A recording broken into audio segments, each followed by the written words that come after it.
คงจึงได้ยื่นหนังสือเชิญหาทีมกู้ภัยห่วงอุดมการณ์จากประเทศเพื่อนบ้านก็คือประเทศไทยตามเอกสารเชิญและเอกสารตอบรับต่อมาเรื่องของเอกสารคนที่ประสานหาผมคนแรกเลยแม่นสุวรรณนี่เป็นน้องกู้ภัยประเทศลาวที่อยู่ที่มัน1627น้องหามาศึกษามาเอาความรู้วิชากู้ภัยนี่อยู่ประเทศไทยอยู่ที่หลังจากที่กู้ภัย QR ได้ออกมาชี้แจงหลายประเด็นบ่ตรงกันหลังจากนั้นทั้งกู้ภัยไทยและก็อินเตอร์ได้ออกมาไล่สดตอบชัดเจนคนแรกที่ประสานงานไปหากู้ภัยไทยบ่แม่นกู้ภัย QR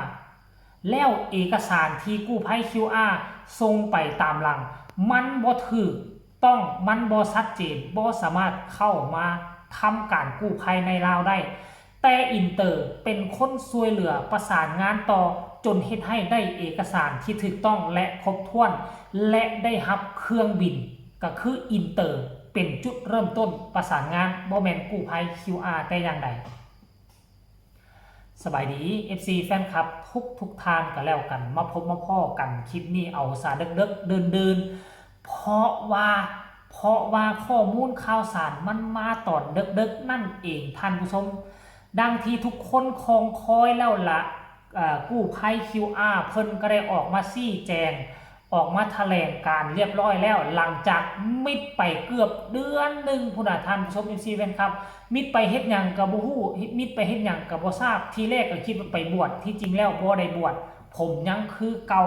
นั่นหมายความว่าเงียบไปเพื่อตั้งหลักเพื่อหาข้อมูลจะเอามาแถลงข่าวต่างๆนานาก็ว่าไปเพิ่นบอกว่าเพิ่นเป็นคนประสานงานหากู้ภัยไทยเพิ่นเป็นผู้เขียนหนังสือต่างๆนานานั่นหมายความว่าเพิ่นอ้างว่ากู้ภัยไทยเข้ามาในลาวได้ย้อนเอกสารหนังสือเสนอของเพิ่นนั่นเองแต่ความจริงแล้วเนาะทั้งอ้ายมนัสกับอ้ายอินเตอร์ได้ออกมาไล่สดวังกี้นี่บอกว่าคนทำอิฐที่ติดต่อไปหาเนาะนั่นก็คือบุคคลหนึ่งอยู่ในอีกกู้ภัยหนึ่งเป็นผู้ติดต่อประสานงานไปหาทางโทรศัพท์ตอนกลางคืนแล้วทั้งกู้ภัยไทยกับประชุมกันเตรียมที่จะมาแล้วจึงมีหนังสือจากเนาะทั้งมากู้ภัย QR นี่ไปแต่ว่าหนังสือบ่ครบถ้วนก็เลยได้รับการช่วยเหลือจากอินเตอร์นี่คือจุดเริ่มต้นของอินเตอร์ที่ได้มาร่วมงานกันกับกู้ภัยไทยในล่องแจ้งรายละเอียดจะเป็นเท่าใดให้ทุกคนไปฟังจากปากกู้ภัยไทยและก็ไออินเตอร์กันเลยทุกคนมาต่อพี่สวัสดีครับครูเบียร์สวัสดีครับผมจะได้เว้าประเด็นนี้เนาะแล้วก็สิได้บ่มีปัญหากันระหว่างคนไทยกับคนลาวที่ว่าทิมแทงผมทั้งเห็นเมื่อนี้เพิ่นก็มีการออกมาแถลงเนาะแถลงเรื่องของเอกสารคนที่ประสานหาผมคนแรกเลยแม่นสุวรรณนี่เป็นน้องกู้ภัยประเทศลาวที่อยู่ที่มัน1627น้องหามาศึกษามาเอาความรู้วิชากู้ภัยนี่อยู่ประเทศไทยอยู่ที่เมตตาธรรมน้ำผมนี่อบรมสั่งสอนน้องมันมาหันก็สิเป็นเวลา2 ปีแต่สุวรรณหันผมยังบ่เคยดำน้ำร่วมกันกับน้องแต่น้องสิเป็นคนเตรียมอุปกรณ์เป็นคนจัดแจงในอุปกรณ์ทั้งหมดแต่ผมสิเป็นคนเฮ็ดลงหน้าเวียกกับพี่เล้งตะกี้นะ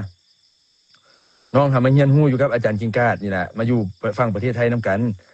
แม่นแล้วทีนี้พอกลับไปประเทศลาวปุ๊บก็คือเฮามีคอนแทคกันนะพี่เนาะคือพี่อินเตอร์นี่ไปมาหาสู่ผมเป็นกู้ภัยนํกันนี่พี่เจอมีเคสจมน้ำทั้งบ้านล่ะอันใดพี่เจอไว้พี่เจอก็ไปเฮ็ดได้พี่เจอบ่ไหวพี่เจอก็โทรหาผมสุวรรณก็เป็นประมาณนี้พี่มีจมน้ำอยู่ทางอันเวียงจันทน์เด้อก่อนสิมีคนติดถ้ำ7 คนก็มีน้องอายุ14 ปีจมน้ำอยู่ฝั่งอันนครหลวงนี่แหละพี่แต่ผมจำชื่อบ้านบ่ได้เด็กน้อย14 ปีไปเล่นน้ำแล้วจมน้ำสุวรรณก็โทรหาผมก็เตรียมเครื่องเตรียมเรือข้ามไปแล้วก็เลยว่าให้สุวรรณนี่ลองดำเบิ่งก่อนเด้อลองค้นหาเบิ่งก่อนกับทีมโอเลออกซิเจนนี่นะครับเขาเจ้าก็ค้นหาเขาก็ปิดภารกิจได้มาเคสถ้ำคืออันเขาก็ประสานหาผมที่มีคนติดถ้ำ7 คนก็เลยว่าสิให้ไอ้ไปซอยหวาก็ถามเนาะเฮาก็ถามแบบไอ้น้องคุยกันเขาก็เลยว่าอยากให้ไอ้มาซอยแล้วว่าอยากให้อันเชี่ยวชาญทางฝั่งไทยหันมาซอยผมก็เลยว่าโอเคข้าสันก็เดี๋ยวเฮ็ดเอกสารให้ได้บ่ตอนนั้นมันเป็นตอนช่วงเวลากลางคืนเนาะพี่เขาเจ้าโทรมาร่วมกันก็สิช่วง 3 ทุ่ม 4 ทุ่มแล้วน้องก็เลยว่าเดี๋ยวมื้ออื่นน้องสิเป็นคนเฮ็ดเอกสารห้องขอมาให้ปั๊บผมก็เลยบอกว่าผมได้รับการประสานนี้จากทางสุวรรณคนแรกเลยที่ชวนให้ผมไปร่วมเวียกนี่แล้วบัดทีนี้ก็สิมีนี่แหละเท้าตาบอีกผู้นึงที่ว่าเท้าตาบนี่ฮู้จักกับกู้ภัยอยู่ประเทศไทยอยู่ฝ ฟังอันอุดรธานีนี่ล่ะแม่นคนอุดรนี่ทักหาผมว่าผมมีทีมงานนะอยู่ฝั่งลาวเดี๋ยวให้เขาช่วยตรวจสอบเอกสารช่วยตอบเอกสารช่วยเฮ็ดจัดแจงเอกสารทนายพี่เตอเข้าใจพี่ต่อเลยพี่ต่อเลยแม่นปุ๊บผมก็เลยว่าโอเคประสานมาหลายทางก็ดีนะพี่เนาะมันเป็นเวียกเดียวกันมันเป็นเวียกเดียวกันบ่ว่าสิไปในน้ำไผก็ตามเฮาผมคิดจะว่าผมไปซอยไอ้น้องทางลาวซอยพี่น้องประชาชนชาวลาวบ่ได้คิดว่าผมไปเอาหน้าหรือผมไปเปิดรับบริจาคหรือไปหาเงินเนาะเพราะผมเฮ็ดนะผมมีแต่ทุนส่วนตัวเจ้าของทั้งนั้นพี่เฮาโฟกัสไปที่ประชาชนคือจะว่า7คนหั่นถ้าแม่นพ่อของเด็กน้อยผู้ใดผู้หนึ่งติดอยู่ในนั้นลูกเขาจะอยู่จังไดผัวของไผคนใดคนหนึ่งติดอยู่ในนั้นแล้วเมียเขาจะอยู่จังไดแล้วก็ถ้ามันมีลูกของไผติดอยู่ในนั้นพ่อแม่เขาใจสิขาดสำใดพี่ผมคิดจังซี่ก็เลยว่าบ่ว่าใครสิประสานมาผมก็จะไปแต่ผมก็บอกส่วนว่าถ้าพี่ไปหันดูแลพี่เด้อเพราะว่าผมมาขับรถฟังลาวบ่ได้ผมเว้าภาษาลาวบ่คล่องผมอ่านหนังสือบ่เป็นอย่างแบบนี้นะพี่ตอนแรกเนาะน้องมันก็เลยว่าโอเคเดี๋ยวน้องจะไปนํแต่ทีนี้คืนนั้นมาปุ๊บน้องมันก็เตรียมเครื่องพี่ตี 4มันก็โพสต์ว่ามันกำลังออกเดินทางจากมันกำลังว่ามันสิเดินทางนี่มั้งจากลองแจ้งจากเวียงจันทน์ไปลองแจ้งใช่ครับคนดังกล่าวทีนี้ผมก็เลยว่าโอเคน้องเดี๋ยวเจอกันเด้อว่าไอ้สิข้ามมื้ออื่นปั๊บผมก็เลยพี่อินเตอร์หรือเปล่ามาคอมเมนต์ผมแม่นผมก็ได้ผมก็ได้คุยกับพี่อินเตอร์อีกผู้นึงเนาะพี่อินเตอร์บอกผมว่าถ้าแม่นทีมพี่นี่ทีมสายทานนี่สิผ่านมาทางนครหลวงนี่ให้มาแวะเอาข้าวกล้องสิเฮ็ดข้าวกล้องไปให้พี่ถามผมว่าไปจักคนเนาะผมก็เลยว่าผมยังบ่ฮู้ว่าผมสิได้ไปจักคนเพราะผมกำลังคัดกรองคนอยู่ปุ๊บบัดทีนี้ก็พี่ก็ถามผมนะว่าค่าเรือหยังให้แจ้งเด้อคันพี่สิไกลมาทางนี้เวลาจักโมงจังได๋ผมก็เลยแจ้งไปว่า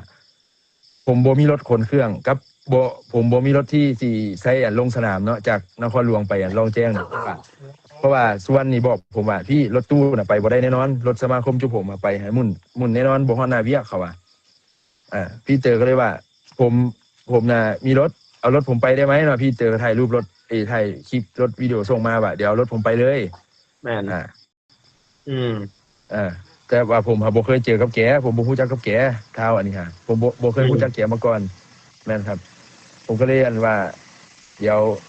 ให้พี่เตอนี่ช่วยตรวจทานเนาะเบิ่งเอกสารให้ผมแหน่พี่ก็ว่าพี่บ่เคยมีประสบการณ์ทางนี้แต่เดี๋ยวพี่สิลองส่งให้ผู้ใหญ่เบิ่งพี่เว้าเนาะแม่นแล้วก็โทรกลับมาบอกผมว่ามันบ่ครบแต่ว่ามื้อนั้นน่ะผมกำลังประชุมทีมอยู่ผมประชุมทีมทั่วประเทศไทยผมมีทีมกรุงเทพทีมระยองชลบุรีกาฬสินธุ์เนาะผมก็กำลังล้มกันอยู่ก็เลยยังบ่ค่อยสะดวกคุยนำพี่เตอแต่ก็ฮู้แล้วล่ะว่าเอกสารผมมันยังบ่ครบแต่ว่าแผนก็คือว่าเฮาสิต้องข้ามมันมีหลายหน่วยงานประสานมาเนาะพี่เฮาก็ต้องเฮ็ดเอกสารให้มันเสร็จสรรพแล้วเพื่อที่สิข้ามไปลงหน้าเวียกไปเฮ็ดเวียกได้จนมามื้อตอนเช้าหั่นแหละที่พี่เจอมาฮะพี่ก็บอกผมว่าเอกสารเรียบร้อยแล้วเด้อพี่ทอนเนาะมูลนิธิสายใจเป็นคนจัดการให้แม่นไปกับประสานหาพี่ทอนน่ะแหละพี่ทอนประสานให้ต่อเอกสารได้ครบนะทีนี้มาพี่ทอนระหว่างทางรัฐบาลลาวนี่เขาเจ้าสนับสนุนเฮาเนาะเขาจัดยนต์นี่นำส่งเฮาจากเวียงจันทน์นี่ไปลงลองแจ้งผมก็เลยซื้อซิมโทรศัพท์ได้ฟังแล้วพวกเจ้ารู้สึกแนวใดคันว่าบ่มีไอ้อินเตอร์นี่คอร์ดประสานงานมันจะยุ่งมันจะยากขึ้นไปอีกคนแรกที่ประสานงานนี่น่ะ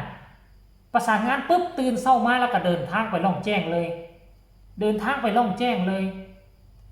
แล้วก็บ่มีเวลาที่ประสานงานกันแต่ว่าเป็นอย่างกู้ภัยไทยจึงติดต่อหาอินเตอร์ได้ก็คืออินเตอร์นี่จะซัพพอร์ตเข้าน้ำซ้ำป่า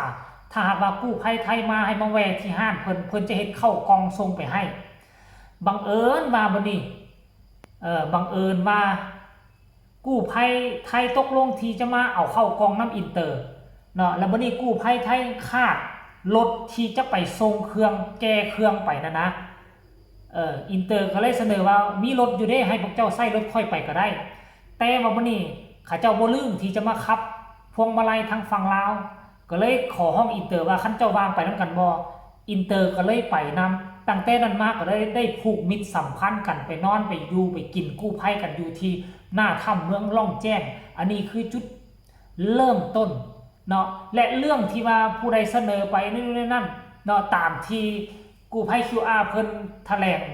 การออกมามือแรงนี่ก็เฮาก็ได้ฟังจากปากกู้ภัยไทยเลยครับเอิ้นว่าอาสาสมัครก็คืออินเตอร์นั่นเรียบร้อยแล้วสำหรับ FC แฟนคลับฝั่งลาวฝั่งไทยพวกเจ้าจะเชื่อผู้ใดก็แล้วแต่พวกเจ้าฟังแล้วพวกเจ้ารู้สึกแนวใดมีคำคิดคำเห็นแนวใด